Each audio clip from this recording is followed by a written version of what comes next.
Hello everyone and welcome to the live training of SAP Cloud Integration which is on the SAP BTP. This is your trainer Anu. So today we are going to discuss about message mapping and the use of message mapping, and also we will see what are the types of mapping available under this message mapping. Now this message mapping, what is this message mapping? This is nothing but a kind of rule which is there for producing target XML, and and those target XML are generating based on your source XML. So if you apply any rule on your source XML, you will get a desired result on your target XML. And these rules are nothing but a kind of relation between what? Relation between XML tags, between source XML tags and target XML tags. Now, if suppose I want to, suppose I will tell you one example where you can consider like employees there, okay, and so suppose a structure is there. One structure is there where employee structure is there. Under that one, from the source side, if I say employee ID is there, but in target system it is ID. So in this case, we are basically transforming, basically we are transforming data, or you can say, right, uh, this employee ID from source and target side ID, both are same. It's just a name change for that. Now, how this source will understand the target? How this target will understand what is coming from the source? Which field is identical to that one? So those things we have to define under this mapping. Now, ID and employee ID both are same. ID is from the target side and employee ID is from the source side. So in this case, basically we have to map this employee ID with the target side ID. Suppose employee ID is 001, so target ID will be also 001. That those things we can achieve through message mapping. And these are like, similar kind of thing, like suppose source side employee is coming, then these are the like commonly, like, which is happening, normal day to day life. Like source side they are sending as an employee, but target side they are expecting those employee under user. Employee ID, that already told you, right, that will be again an ID kind of thing. Then employee name will sometimes, they consider just as a name. Similarly, with the surname is there, which we are thinking, which most of the time they consider as a last name, and date of birth is most of the time the structure, if you see, is coming as a DOB. Now, what is the use of this mapping? So, basically, this is used to define an association uh, between two different structure means one is source, another is the target one, and this enables the cloud integration, our CPI, to recognize uh, the target field where we are sending the data, where we are sending the information, or where we are sending the value of that particular field. Now, if we consider an example where we are replicating employee uh, from system A to system B. System A will be nothing your source, and system B will be your target one. And you can consider like system A is there where it contains name, date of birth, then might be address, phone number. System B is has similar functionality. So in that case, uh, bu- I mean like system B, I mean, which has similar functionality, but the name will be different.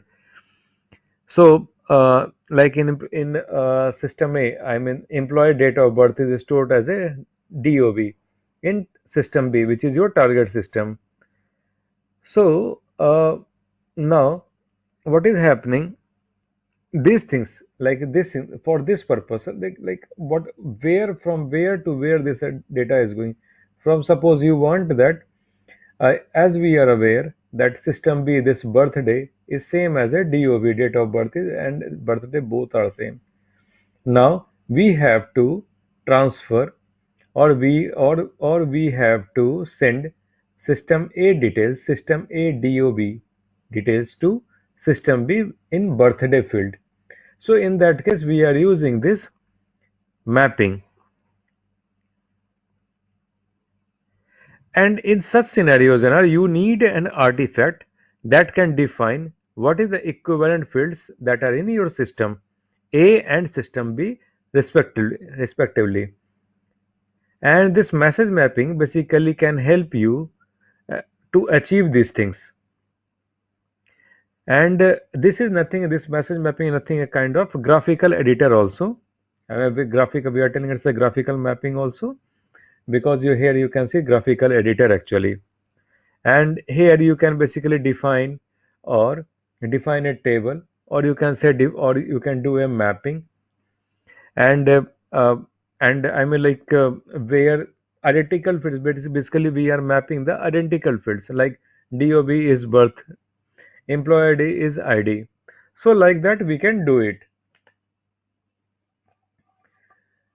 uh, okay. Now when you are doing a mapping, in that case you have basically two types of message mappings are available. One is the standard one, another is the custom one. Standard one is like this one, where you are just assigning, or you can doing a mapping between system A and system B. That's it. You can dragging and dropping, you are just assigning it, that's it. So for that we are telling this is standard mappings are there, or maybe sometimes, if suppose their standard functions are there, if you are using that one, then in that case we are using this, we are telling it as a standard mapping. But what is the custom mapping? Custom mapping is nothing, where basically you are writing a script. So for example, what are the standard mappings are available? Standard functions are available in message mapping: arithmetic, boolean, constant, conversion, and dates are there. Okay, now here it is trying to say that if suppose, as I already told you, that if it is not there, if you are not able to achieve your requirement, if you are not able to fulfill your requirement, if none of the functions are working for your requirement, in that case you can write a script. And in that case, again you have a two option. One is the create a script. Create a script means basically you are writing your own script. And the another option is add script. Suppose your script is already available, and that might be in your same iflow, or maybe in a different iflow.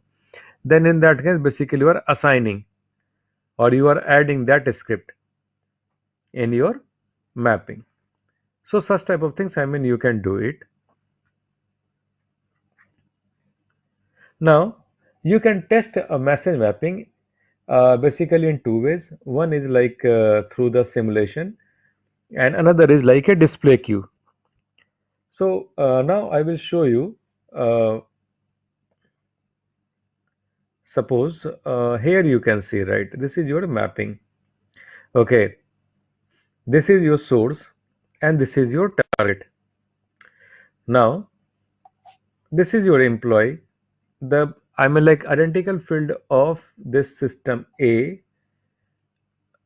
identical field of system A, that is employee, is user in system B. Similarly for employee ID, its ID, employee name is name, and for surname is your nothing but your last name. Now if suppose, and you can see here, I mean like we are just, I mean, using it, this employee ID is now connected to the, or mapped to the ID field. Now Here if you see, these are the standard functions are there, like arithmetic is there, boolean is there, constant, and these are like standard functions which are already available and which is shared by SAP only. Now suppose you are not able to use any of the function. In that case, you can write your own code. Either you can create it or you can add it. For creation, you have to click on that one. That's it. And then you have to give a name and all. After that, you can write your own code. And if suppose you want to assign, suppose already you have written a code and you want to assign in the middle, then also you can do it. Like suppose, you can see one script is already there. If you want to use it, you can use it. Now, suppose you want to simulate it. How you are going to simulate it? Basically, you have to go here in simulate option. Just click on that one. Then what you need to do is you need an XML, that is the source XML. Okay, and that you need to browse it from your desktop. This source XML for the testing purpose. Now, for example, I am giving like employee name as a I say like Anubhav. Okay, employee ID is nothing. 001. Employee name is again I say Anubhav, and surname is Roy. Okay, date of birth is nothing like 2540780, something like that. Okay, now I am going to, and how you are going to simulate it? So we can simulate it. We can test it through this test tab. Just click on that one. Now the mapping test is in progress, and after once it is completed, we will see the target fields with values. Now you can see this, whatever the values were there in employee, it is there in now user. Similarly for employee ID is a 001, here ID for it's a 001, and similarly for the date of birth and other fields like name, last name also. So you can simulate it, whatever the data is there. If you want to see it, what is the target values of that one based on your source input. If you want to see the target input, in that case you can use this simulate option. Okay, you can download also whatever you are simulating it, you can download also, or if you don't need, you can close it also. Now, as I told you, there are two ways to test the mapping. First, I have shown you through the simulators. Another is through the display queue. So in display queue, suppose I want to see what value is coming in ID. Okay, I don't want to go for a simulator. Suppose right now it's only like 4 or 5 fields. So maybe there are 100 fields are there, right? Maybe I have to go drop down. But I want only specific. I am testing. I am writing something, or I am using any of the function here for this field, and I want to see it every time. How we will do it? It's not possible, right? Always go to simulate and do everything. So what we can do? We can directly go here. Just scroll over here, and then click on this one, display queue. Now we will see what are the values coming for this ID field. Let it to be generate. Now you can see, right, this Jenny is there, right? Employee ID is nothing, your Jenny. So this is a shortcut way to get it, like what values are generating, what values is coming in your target side. Now there are one thing we should always remember. Though it is whether it's like in edit mode or it is not in edit mode, in both case you can do the simulate, and in both case you can basically go for a display queue option. Now from next session in next session we will cover the different types of mappings, what are the available standard mappings, and we'll show you uh, the example of uh, these functions and all. What are the functions and all, I will show you the with example. Yeah, thank you. Thanks for joining the session.